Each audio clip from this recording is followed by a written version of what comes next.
வணக்கம். இது கிஸ்கால் டிஎம்டி கம்பிகள் வழங்கும் கேள்வி நேரம். இந்த நிகழ்ச்சியின் மூலமாக மீண்டும் உங்களை சந்திப்பதில் மிக்க மகிழ்ச்சி. நான் செந்தில்.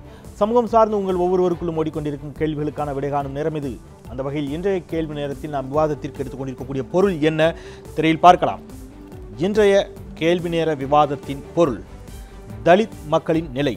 தமிழகத்தில் திராவிட கட்சிகளின் ஆட்சியில் தலித் மக்களின் நிலை என்னவாக இருக்கிறது என்று தலித் சமூகத்தைச் சேர்ந்த அல்லது தலித்திய இயக்கங்கள் தொடர்ந்து விமர்சனம் வைத்துக் கொண்டிருக்கக்கூடிய ஒரு சூழலில் மார்க்சிய கம்யூனிஸ்ட் கட்சியினுடைய மிக மூத்த தலைவரும் அரசியல் தலைமை குழு உறுப்பினருமான பிருந்தா காரத் அவர்கள் கோவையில் பேசுகின்ற பொழுது பெரியாரின் சமூக சீர்திருத்த கொள்கைகளை வாக்கு வங்கிக்காக புதைத்துவிட்டு தலித் மக்களுக்கு ஆதரவாக நிற்க வேண்டிய நிலையிலிருந்து திமுக, அதிமுக போன்ற திராவிட கட்சிகள் தவறிவிட்டன அப்படிங்கிற ஒரு பெரிய குற்றச்சாட்டை முன்வைத்திருக்கிறார்.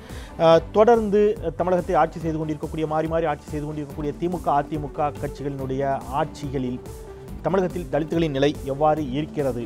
பிருந்தா காரத்தின் குற்றச்சாட்டு உண்மையா?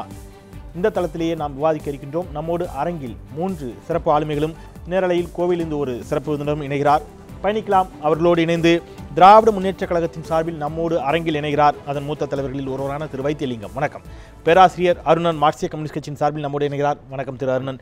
வழக்கறிஞர் மற்றும் பகுஜன் சமாஜ் கட்சியின் தமிழ் மாநில பொதுச் செயலாளர் திரு ரஜினிகாந்த் நம்மோடு அரங்கில் இணைகிறார். அவருக்கும் வணக்கம்.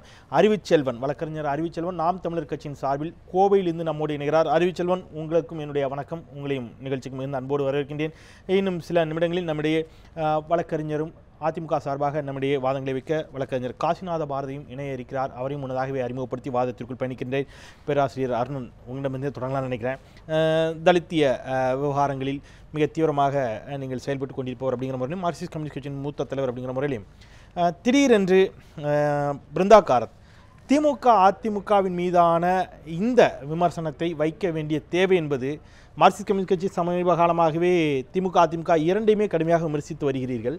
அதன் செயல்பாடுகளை தேர்தல் அணி அப்படிங்கிறத ஒன்றை நோக்கி நீங்கள் நகரத் தொடங்கிட்டீங்க. மாற்று அணி அப்படிங்கிற மக்கள் நல கூட்டு இயக்கத்தை நோக்கி நகரத் தொடங்கியிருக்கிறீங்க.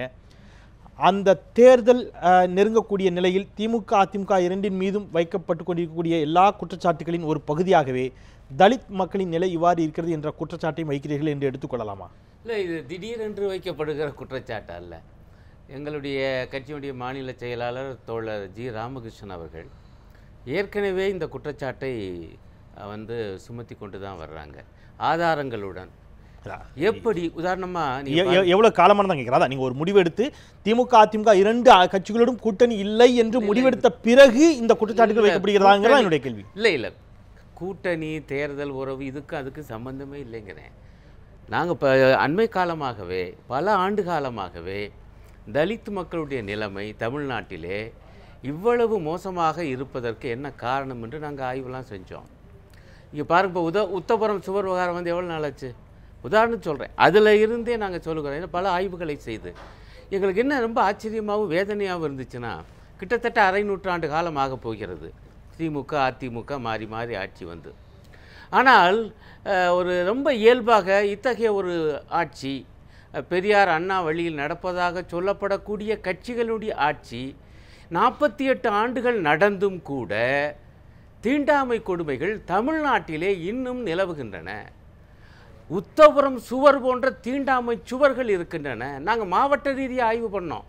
பார்த்தா விதவிதமான தீண்டாமை கொடுமைகள், விதவிதமான வன்கொடுமைகள், இவற்றையெல்லாம் நாங்கள் பட்டியலிட்டு ஏற்கனவே அறிக்கை வெளியிட்டோம். நீங்க தமிழகத்தில் தீண்டாமை கொடுமை முற்றிலும் இல்லை என்று யாரும் வாதிட முடியாது, இருப்பது என்பதில் மறுப்பதற்கில்லை. ஆனால் உங்களை போன்றவர்களே பல மேடைகளில் இதே மாதிரியான கேள்வி நேர மேடைகளிலும் மற்ற ஊடக மேடைகளிலும் வைக்கக்கூடிய வாதமே இது மாதிரியான மதவாத அல்லது சாதியவாத வாதங்கள் வருகின்ற பொழுதெல்லாம் நீங்கள் வைக்கக்கூடிய வாதம் இது பெரியார் மண், இங்கு இவருடைய முயற்சி எடுபடாது, இங்கே இவர்களால் வெற்றி காண முடியாது, அதெல்லாம் மற்ற மாநிலங்களில் தான் வைக்க முடியும் அப்படிங்கிற வாதங்களை நீங்கள் தொடர்ந்து வைக்கிறீங்க. நீங்கள் ஒப்பீட்டளவில் மற்ற மாநிலங்களை விட சாதிய மத ரீதியிலான தீண்டாமை போன்ற விஷயங்கள் தமிழகத்தில் குறைவாக இருக்கிறது அப்படிங்கிறது நீங்க பல மேடைகளில் ஏற்கனவே ஒத்துக்கொண்ட விஷயம் தான். இல்லை, நீங்க இதை ரெண்டையும் சேர்த்து பேசுறீங்க. மதவெறி சக்திகளுக்கு அவ்வளவு எளிதில் இங்கே வேர் பிடிக்க இடமில்லை. காரணம், பெரியார் பண்படுத்தி இருக்கிற மண் என சொல்லுவோம். ஆனால் சாதியத்தில் நீங்கள் குறிப்பாக நீங்கள் பார்த்தீங்கன்னா தாழ்த்தப்பட்ட மக்கள் நிலையை பொறுத்தவரை அது இன்னும் மிகப்பெரிய கேள்விக்குறியாக இருக்குது என்று தான் நாங்கள் ரொம்ப நாளாக சொல்லிட்டு வர்றோம். இப்போ நீங்கள் பாருங்கள், அண்மை காலத்தில் கூட என்ன ஆகிப்போச்சு, நான் ஏற்கனவே சொன்னேன், நாங்கள் விதவிதமாக வன்கொடுமைகள் எப்படி நடக்குது, விதவிதமான தீண்டாமை கொடுமைகள் எப்படி இருக்கு, இந்த இரட்டை குவளை முறை என்பது எத்தனை கிராமங்களில் இருக்குது என்பது கூட நாங்கள் ஆய்வு செய்து கணக்கிட்டு சொன்னோம். இல்ல நான் முடிச்சிடறேன். இந்த மாதிரியான கொடுமைகள் ரொம்ப பளிச்சுன்னு தெரிய வந்தது உத்தபுரம் சுவர். இதற்காக எங்களுடைய கட்சியினுடைய பொதுச் செயலாளர் அன்றைக்கு இருந்த தோழர் பிரகாஷ் காரத் அவர்களே இங்கே வந்து அவர் வர்றான்னு தெரிஞ்ச பிறகுதான் அன்றைக்கு இருந்த ஆட்சி வந்து அந்த கேள்வி என்பது அதிமுக இருக்கட்டும் திமுக இருக்கட்டும், இங்க நீங்க வன்கொடுமை சட்டம் ஒன்று இதே கழக ஆட்சிகளில் தான் நிறைவேற்றப்பட்டிருக்கிறது. இங்கே பல விஷயங்களை எடுத்துக்காட்டலாம். உதாரணமாக சாதி மறுப்பு திருமணம் செய்து கொள்ளக்கூடியவர்களுக்கான சிறப்பு ஊக்கத்தொகை, இந்த மாதிரியான பல முன்னுதாரணங்களோடு திராவிட ஆட்சிகள், இரண்டு ஆட்சியுமே நான் எடுத்து பேசுகிறேன், இயங்கிக் கொண்டிருக்கக்கூடிய ஒரு சூழலில் நான் தான் சொல்லுவேன், ஒப்பீட்டளவில் மற்ற மாநிலங்களை விட இங்கே நீங்கள் அந்த குற்றச்சாட்டு எப்படி இருக்குதுன்னா, கிட்டத்தட்ட இந்த பிரச்சனைகள்லாம் இன்னும் நீடிப்பதற்கே இவர்கள் தான் காரணம் என்பது போன்ற ஒரு வாதமா இருக்குது. ஒப்பீடு அப்படிங்கிறதுல இன்னும் வேற ஒரு ஒப்பீடு வேணும். நீங்க பொதுவா பீகார் உத்தரப்பிரதேச மனசுல வச்சு சொல்றீங்க, ஏன் நீங்க கேரளா மேற்கு வங்கத்தை மனசுல எடுக்க மாட்டீங்க? கேரளாவினுடைய புவியியல் கொஞ்சம் புரிஞ்சுக்கோங்க, கேரளா போல கொடூரமான சாதிய வேற எந்த பிரதேசத்துல இருந்திருக்குது. விவேகானந்தரே சொன்னார், இது பைத்தியக்காரர்களுடைய பூமி மாதிரி இருக்கு. அங்க வந்து சாதிக்கப்பட்டிருக்கு. அது போல தமிழ்நாடு கேரளாவினுடைய சாதிய கொடுமைகள் முன்பு இருந்துச்சு இல்லையா? உயர் சாதியினரால் ஒடுக்கப்பட்ட சமூகத்தினர் ஒடுக்கப்பட்ட நிலை அப்படிங்கிறது ஒன்று இருந்துச்சு. தமிழகத்துல இன்றைக்கு அது அல்ல நிலை, பிற்படுத்தப்பட்ட மிகவும் பிற்படுத்தப்பட்ட கேரளாவில் அந்த நிலை இல்லைங்கிறேன். ஏன்னா இந்த மாதிரி பிற்படுத்தப்பட்ட அல்லது மிகவும் பிற்படுத்தப்பட்ட சமூகத்தினர் ஒரு பெரிய அளவில் ஒரு மாவட்டத்தில் ஒவ்வொரு மாவட்டத்திலும் அவர்கள் இருக்கிற மாதிரியான ஒரு புவியியல் சூழலை கேரளாவில் கிடையாது. இதை பாருங்க, நீங்க தான் மெயின் பாயிண்ட் வந்துட்டீங்க. இப்போ உள்ள சிக்கல் அதுதான். இப்போ பாருங்க, பிற்படுத்தப்பட்ட மக்களும் ஒடுக்கப்பட்ட மக்களே, இன்னும் சொல்லப்போனால் இந்த பிராமணிய கட்டமைப்பால் ஒடுக்கப்பட்ட மக்கள், வர்ணாசிரம கட்டமைப்பால் ஒடுக்கப்பட்ட மக்கள், அவர்களுக்காக திராவிட இயக்கமும் குரல் கொடுத்தது, கம்யூனிஸ்ட் இயக்கமும் குரல் கொடுத்தது. நிச்சயமாக செய்ய வேண்டிய பணியை நாம் செய்திருக்கிறோம். ஆனால் ஆட்சியில் இருந்த திராவிட இயக்க கட்சிகள், குறிப்பாக திமுகவும் அதிமுகவும் இந்த அளவுக்கு பிற்படுத்தப்பட்ட மக்கள் மற்றும் தலித் மக்கள் இருவருடைய ஆதரவை பெற்று ஆட்சிக்கு வந்தவங்க. ஆனால் பிற்படுத்தப்பட்ட மக்கள் அனைவரையும் நான் குற்றம் சாட்ட மாட்டேன். அதில் ஒரு சிறு பகுதியினர் அந்த இடைசாதி வெறியை வளர்த்து வந்திருக்கிறார்கள். அதுக்கு திமுகவும் அதிமுகவும் துணை போனது போன்ற ஒரு துணை ஒலிக்கிறது. அந்த பேச்சில் கவனமா வார்த்தையை பயன்படுத்த நான் என்ன சொல்ல வர்றேன், நாங்க கவனமாக வார்த்தை பயன்படுத்த என்ன அர்த்தத்தில் என்றால், நீங்கள் வந்து ஆட்சியில் இருந்தவர்கள் என்கிற முறையில் இத்தகைய சாதி வரி வரும் பொழுது ஒன்றுபட்டு இருக்க வேண்டிய மக்கள், பிற்படுத்தப்பட்ட மக்கள், முடிச்சறேன் தாழ்த்தப்பட்ட மக்களும், ஆனால் அவர்களுக்கிடையே இப்படிப்பட்ட சாதி வரி வரும் பொழுது அதை தணிக்க தடுக்க அந்த கொடுமைகளை ஒழிக்க தவறிவிட்டார்கள் இந்த ஆட்சியாளர்கள் என்பது. அந்த வாதத்தை முற்றிலும் உங்களால் ஏற்றுக்கொள்ள முடியுமா? திமுக அதிமுக தவறுகளே இல்லைங்கிற வாதத்துக்குள்ளே கூட நம்ம போக வேண்டாம், முற்றிலுமாக பார்த்தும் பாராமல் இருந்து விட்டார்கள், அதுதான் பிரச்சனைக்கெல்லாம் காரணம் என்பது போன்ற வாதத்தை நீங்கள் எந்த அளவுக்கு ஏற்றுக்கொள்ள முடியும்? அதாவது கிட்டத்தட்ட 50 ஆண்டு காலம், அரை நூற்றாண்டு காலம் இங்கே திமுகவும் அதிமுகவும் ஆட்சியில் இருந்திருக்கிறாங்க. ஒரு அரசனுடைய கடமை அந்த மக்களுக்கு கல்வி, சுகாதாரம், பொருளாதாரம், தொழில், வேலைவாய்ப்பு, நிலப்பகிர்வு, மருத்துவம் போன்ற இடஒதுக்கீடு போன்ற அனைத்து விஷயங்களிலும் அதை வந்து மக்கள் நல அரசாங்கம் இருக்கும் பொழுது அதை வந்து நடைமுறைப்படுத்தணும். குறிப்பாக தலித்துகளுக்கும் ஒடுக்கப்பட்ட மக்களுக்கும், குறிப்பாக வந்து எஸ்சி எஸ்டி மக்களுக்கு அவங்க சிறப்பு கவனம் செலுத்தணும். இது எதுவுமே செலுத்தாமல் இன்றைக்கு நான் குறிப்பிட்ட அனைத்து துறைகளிலும் இன்றைக்கு வந்து அதிமுகவும் திமுகவும் ஒரு ஒப்பீட்டளவுன்னு சொல்லும் பொழுது ரொம்ப மோசமான நிலையில் தான் இன்றைக்கி இருக்காங்க. நீங்கள் பார்த்தீங்கன்னு சொன்னாக்கா, இடஒதுக்கீடு இங்கே சரிவர நடைமுறைப்படுத்தப்படவில்லை. சட்டம் வந்து தமிழ்நாடு அரசு இயற்றிய சட்டம் அல்ல, இது மத்திய அரசு இயற்றிய சட்டம். இந்த சட்டம் இதுவரை நடைமுறைக்கு வரவில்லை. குறிப்பாக நீங்கள் சொன்னீங்கன்னு சொன்னாக்கா, வந்து இப்போ பேராசிரியர்கள் 4000 பேர் வந்து பேக்லாக் வேக்கன்சிஸ்ன்னு சொன்னாங்க. அதை வந்து நடைமுறைப்படுத்தவே இல்லை, அவங்க ஃபில்லப் பண்ணவே இல்லை யார் ஆட்சியில். அது மட்டும் இல்லை, அதே மாதிரி தீண்டாமை ஒழிப்பு முன்னணி, மார்க்சிஸ்ட் கம்யூனிஸ்ட் கட்சி தீண்டாமை ஒழிப்பு முன்னணி ஒரு புள்ளி விவரம் கொடுத்தாங்க. 14,000 கோடி ரூபாய் 2009 கொடுத்த புள்ளி விவரம் நினைக்கிறேன். 14,000 கோடி ரூபாய் கடந்த 10 ஆண்டுகளாக திமுகவும் அதிமுகவும் தலித் மக்களுக்கு மேம்பாட்டுக்காக முன்னேற்றத்திற்காக செலவிடப்பட வேண்டிய தொகையை இவர்கள் திருப்பி அனுப்பிவிட்டார்கள். எப்படி செலவு செய்திருக்கிறார்கள், செலவு செய்த சிறுதொகையை கூட எப்படி செலவு செய்திருக்கார்கள் என்று சொன்னால், இன்னைக்கு புதிய சட்டமன்றம் கட்டுவதற்கு இந்த தலித்துகளுக்கு ஒதுக்கப்பட்ட நிதி அங்கே பயன்படுத்தப்படுகிறது. மேம்பாலம் கட்டுவதற்கு, சாலைகள் போடுவதற்கு கட்டப்பட்டிருக்கிறது. அது மட்டுமல்ல, இங்கே சாதி ரீதியாக இயங்குவதே அதிமுகவும் திமுகவும் தான். ஏன்னு கேட்டிங்கன்னா, தன்னுடைய வாக்கு வங்கிக்காக ஒவ்வொரு பகுதியிலும் எந்த சாதி பெரும்பான்மையாக இருக்கிறார்களோ அந்த சாதியை கொம்பு சீவிடுவதும், அந்த சாதிக்கு ஆதரவாக இருப்பதும், அங்கே தலித்துகள் பாதிக்கப்படுகிற பொழுது தலித் மக்களுக்கு சார்பாக பேசாமல் தவிர்ப்பதும். இன்னைக்கு நீங்க 1968 கீழவெண்மணியில் 44 பேர் படுகொலை செய்யப்பட்டதிலிருந்து இன்றைக்கு தருமபுரி, இன்றைக்கு சேஷசமுத்திரம், இன்றைக்கு பரமக்குடி துப்பாக்கிச்சூடு அரசே நடத்திய வன்கொடுமை. இப்படி அரசும் வன்கொடுமை நடத்துகிறது. திமுக அதிமுக, கொடியங்குளம் அதிமுக நடந்தது கொடியங்குளம். அதே மாதிரி தாமிரபரணி இந்த திமுக நடந்துச்சு. இன்னைக்கு வந்து துப்பாக்கிச்சூடு அதிமுக அரசாங்கம் நடத்தி இருக்குது.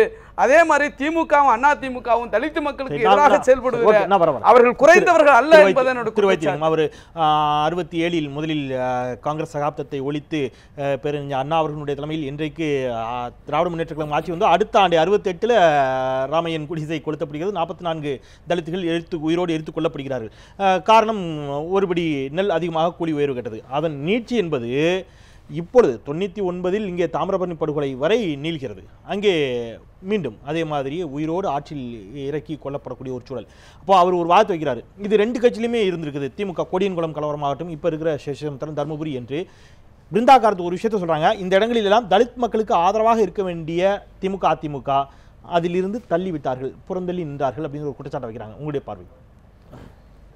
5000 ஆண்டுகளாக அடிமைப்பட்டு கிடந்த வர்ணாசிரம தர்மத்தின் அடிப்படையை அந்த அடித்தளத்தில் அடிமைப்பட்டு கிடந்த ஒரு சமுதாயத்தில் பல நூற்றாண்டுகளுக்கு முன்பு சீர்திருத்தவாதிகள் தோன்றியிருக்கிறார்கள். அதனுடைய இன்றைக்கு ஒரு உச்சகட்டமாக ஒரு பல நிலைக்கு தாண்டி ஒரு சம உரிமை பெறுகிற நிலைக்கு சமுதாயம், குறிப்பாக தலித் சமுதாயம் தள்ளப்பட்டிருக்கிறது, வந்திருக்கிறது. 1891 அயோத்திதாச பண்டிதர் தலித் சமூகத்திலிருந்து வந்தவர் தொடங்கிய முதல் இயக்கம் திராவிட மகாஜன இயக்கம். எனவே இந்த திராவிட இயக்கத்தைத்தான் தலித் தலைவர் துவங்கினார் தவிர தலித் மக்களுக்காக தாழ்த்தப்பட்டு என்று துவங்கவில்லை. இன்றைக்கு திராவிட முன்னேற்ற கழகத்தை பொறுத்தவரையில் பெரியாருடைய அடிச்சுவட்டில் சாதி ஒழிப்பு கிளர்ச்சிக்காரர் பெரியார் அவருடைய அடிச்சுவட்டில் நாங்கள் திராவிட இயக்கம் ஒன்றே குலம் ஒருவனே தேவன் என்கிற கொள்கையை அடிப்படையாக கொண்டு இயங்கி வருகிற இயக்கம். இன்றைக்கு மதமே இல்லை என்று சொல்லுகிறவர்கள் இடதுசாரிகள். அந்த வழிக்கூறாக சாதி ஒழிப்பை நாங்கள் முன்னெடுத்து வருகிறோம். தலித் மக்களே இருக்கக்கூடாது மட்டுமல்ல, தலித் சாதிகளே இருக்கக்கூடாது என்று பொழுது சாதிகளை நீங்க தொடங்கும் போதே நான் குறிப்பிட கூடாதுங்கிறதால தான் அமைதியா இருந்தேன். ஆனால் சில நிமிடங்கள் ஆன பிறகும் ஒருவேளை எனக்கு சரியான அவருடைய ஸ்டேட்மெண்ட்ல எங்களுக்கு எந்த ஆட்சேபனை இல்லைங்கிறதுக்கு ஒன்னே ஒன்று சொல்லுறேன். அவங்க வந்து நான் சொல்லி அது பதில் சொல்லி முடிச்சிடறேன். அவர்கள் சொல்லுகிறார்கள் என்று சொன்னால் மக்கள் நல கூட்டு இயக்கம் வைத்திருக்கிறார்கள். இப்போ அவங்க சொல்கிறோடைய ஸ்டேட்மெண்ட்லேயே நீங்கள் என்ன கவனிக்கணும்னா, திராவிட கட்சிகள் கட்சி கொள்கைகளை வாக்கு வங்கிக்காக புதைத்து விட்டதா சொல்றாரு. அதாவது கட்சி கொள்கைகள் இருக்குங்கிறத அம்மையார் ஒத்துக்கொள்கிறார். ஏதோ வாக்கு வங்கிக்காக நாங்க புதைச்சிட்டோங்கிறார். நான் முடிச்சிருக்கேன். வாக்கு வங்கிக்காக இப்ப 5 கட்சி கூட்டணியை வலுப்படுத்துறதுக்காக ஒரு ஸ்டேட்மெண்ட் கொடுத்திருக்காங்க. பெரியாரின் சமூக சீர்திருத்த கொள்கைகளை அவங்க உங்க கொள்கையில சொல்ல, திமுக கொள்கையில பெரியாருடைய சமூக சீர்திருத்த கொள்கைகளை வாக்கு வங்கிக்காக புதைத்துவிட்டு தலித் மக்களுக்கு ஆதரவாக நிற்க வேண்டிய நிலையிலிருந்து திமுக அதிமுக போன்ற திராவிட கட்சிகள் தவறிவிட்டன. அதுதான் இந்த ரெண்டு குற்றச்சாட்டுக்குமே ஒரே பதில். அவங்க அரசியல் ரீதியாக இந்த பிரச்சனையை அணுகுகிறார்கள். இன்னைக்கு திராவிட கட்சிகளுடைய உடன்பாடு திருமாவளவன் எங்களோடு 10 ஆண்டு காலம்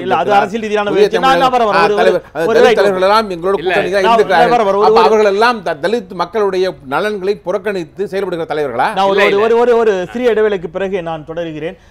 அதே விடுதலை சிறுத்தைகள் கட்சியில் இருந்துதான் 2 நாளைக்கு முன்னாடி இங்க பேசினாங்க. எங்களுடைய தலைவர் திரு திருமாவளவன் அவர்களின் மீது கொலை முயற்சி தாக்குதல் நடைபெறுவதற்கான ஒரு முயற்சி நடைபெற்றதை இதுவரை கண்டித்து கூட திமுக தலைவர் ஒரு அறிக்கை கொடுக்கவில்லை அப்படிங்கிறதையும் பதிவு செஞ்சுட்டு போனாங்க. நான் ஒரு சிறிய இடைவேளைக்கு பிறகு திரு அறிவுச்செல்வன் நாம் தமிழர் கட்சியின் சார்பாக கோவிலிருந்து நம்மோடு இணைந்திருக்கிறார். அவருடைய கருத்துக்களோடு பயணிக்கலாம். காத்திருங்கள், ஒரு சிறிய இடைவேளைக்கு பிறகு.